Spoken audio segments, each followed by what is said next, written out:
Assalamualaikum dan selamat sejahtera.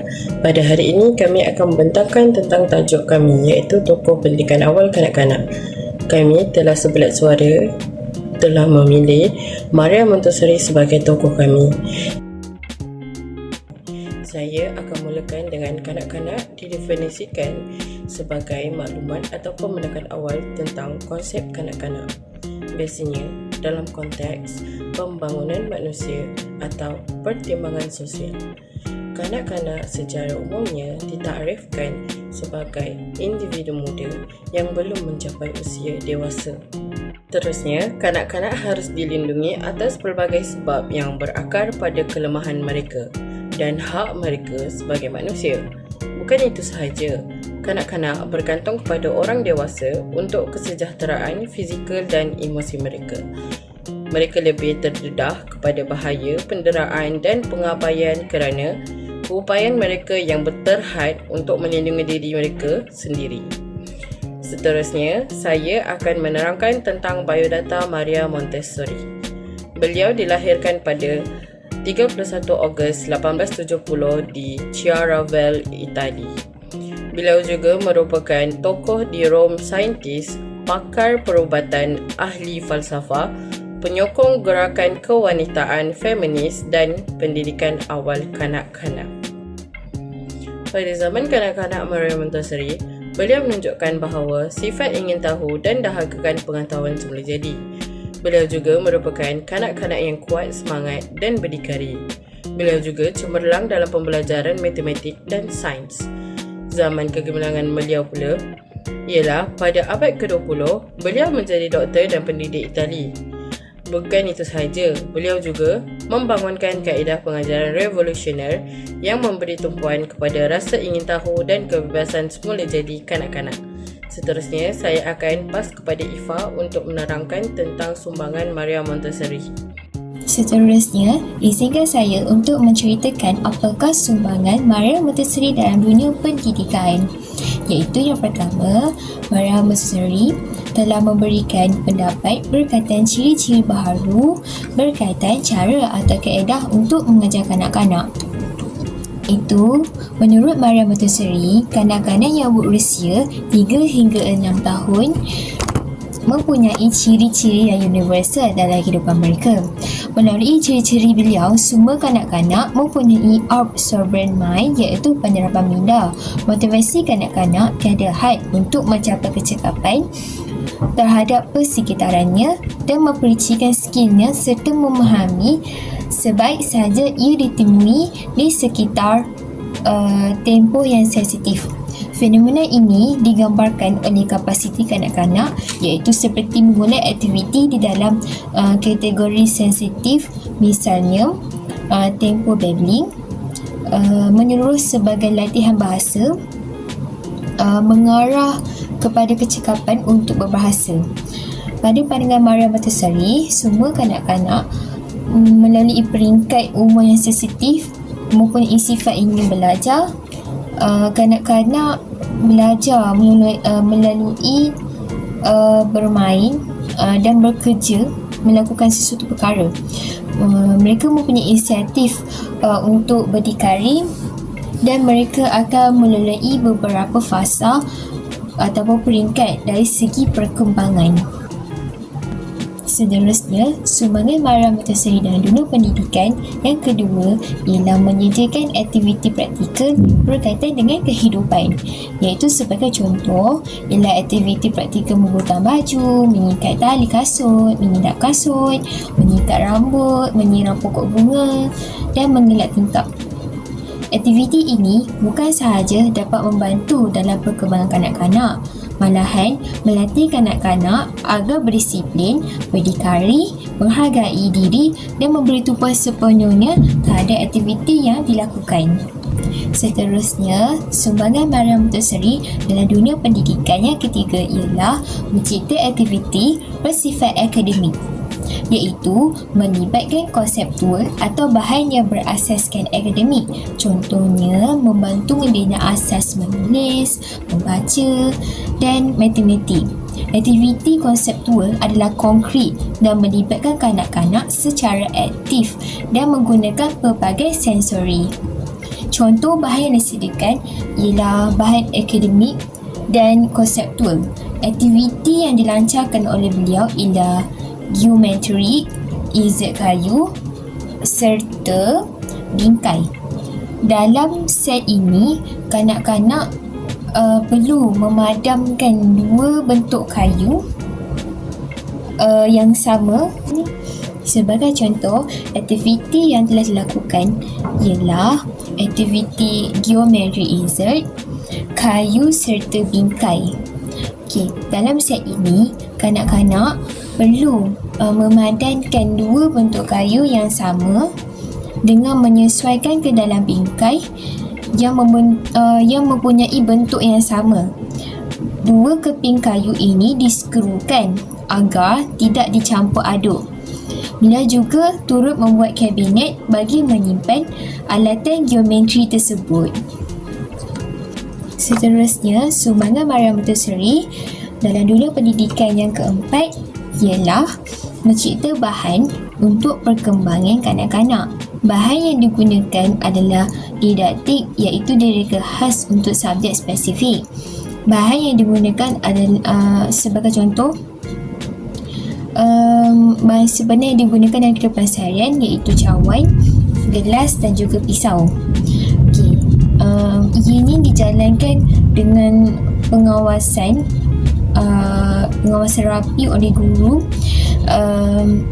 dan juga orang dewasa ataupun ibu bapa jika ini dilakukan di rumah. Kanak-kanak didedahkan dengan pengajaran seperti memasak, memasak menggunakan api, menyiram dan juga menyiram pokok bunga.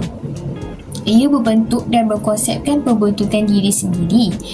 Dengan itu, kanak-kanak mendapat maklumat bahan yang segera daripada bahan selepas pembentukan tugasan disediakan. Bahan-bahan adalah berbeza dari mudah kepada kompleks. Dengan itu, kanak-kanak akan tercabar dengan cara membina konsep secara progresif dari mudah kepada susah. Bahan dibina dengan teliti dan juga menarik. Biasanya dibuat daripada bahan-bahan yang sebenar, antaranya penyapu, penyuduk, alat-alat pertukangan dan stetoskop. Contohnya apa sebagai contoh, menurut sumbangan ataupun kaedah bahan-bahan yang diciptakan oleh Maria Montessori. Sebagai contohnya, guru ini ingin mengajar anak murid mereka untuk menyapu sampah. Jadi, guru akan menyediakan penyodok dan juga penyapu sampah yang sebenar untuk anak murid mereka tersebut melakukan dengan sendiri. Maknanya guru itu akan memberikan pendedahan kepada mereka dengan menggunakan alat yang sebenar agar murid tersebut lebih tercabar dan juga akan diasuh minda mereka lah untuk melakukan aktiviti yang sepatutnya mereka lakukan. Contohnya, ini adalah aktiviti berkaitan dengan kehidupan seharian lah iaitu menyapu sampah. Seterusnya, sumbangan Maria Montessori dulu pendidikan yang kelima ialah aktiviti kepada kanak-kanak yang berasaskan deria rasa kanak-kanak tersebut, iaitu melalui aktiviti yang berasaskan penggunaan deria. Ini dapat membantu kanak-kanak membentuk, menyusun, meluaskan dan mengkaji persepsi deria dari segi penglihatan, pendengaran, sentuhan, menghidu dan merasa. Untuk membangunkan kemarahan tersebut, terdapat dua alat yang telah diciptakan oleh Maria Montessori, iaitu yang pertama ialah silinder blok. Ianya terdiri daripada dua blok dengan lubang silinder kecil yang muat untuk dimasukkan ke dalam lubang. Kanak-kanak perlu menarik silinder keluar daripada blok dan memasukkannya ke dalam lubang untuk lubang yang sesuai. Ianya bermaksud ini silinder blok dan akan mempunyai lubang lubang silinder yang kecil yang muat supaya kanak-kanak tersebut boleh memasukkan blok yang sesuai mengikut ukuran yang telah ditetapkan. Maksudnya blok itu dia mengikut ukuran daripada besar hingga ke kecil. Jadi blok tu akan ada lubang-lubang tapi dia tak sama saiz. Maknanya daripada situ kanak-kanak tu dapat mengasah minda mereka memasukkan blok daripada kecil sampailah ke yang berbesar sampailah ke kecil gitu. Okey, sebelum itu kanak-kanak perlu menarik silinder keluar daripada blok dan memasukkannya ke dalam lubang yang sesuai. Okey, seterusnya alat kedua ialah brown star yang terdiri daripada 10 blok yang diperbuat daripada kayu. Kesemua blok tersebut berwarna coklat dan berbeza dari segi ketebalan. Dan yang pertama tadi dari segi saiz, tapi yang ini dari segi ketebalan, iaitu perlu menyusun blok-blok ini daripada yang paling nipis kepada yang paling tebal. Okey, blok yang paling tebal ialah bersaiz 10 cm dan blok yang lain semakin berkurang 1 cm setiap satu. Contohnya yang paling besar 10 cm, yang kedua yang bawah dia 9 cm, 8 cm, 7 cm, 6 cm, 5 cm, 4 cm, 2 cm, 3 cm dan 1 cm. Maknanya semakin lama dia semakin kurang ketebalan dia setiap 1 cm. Seterusnya, yang akhir sekali, sumbangan Maria Montessori dan dunia pendidikan ialah Maria Montessori juga telah memperkenalkan kaedah baru untuk pembelajaran kanak-kanak. Okay, kaedah ini diperkenalkan di Casa di Bambini ataupun rumah kanak-kanak.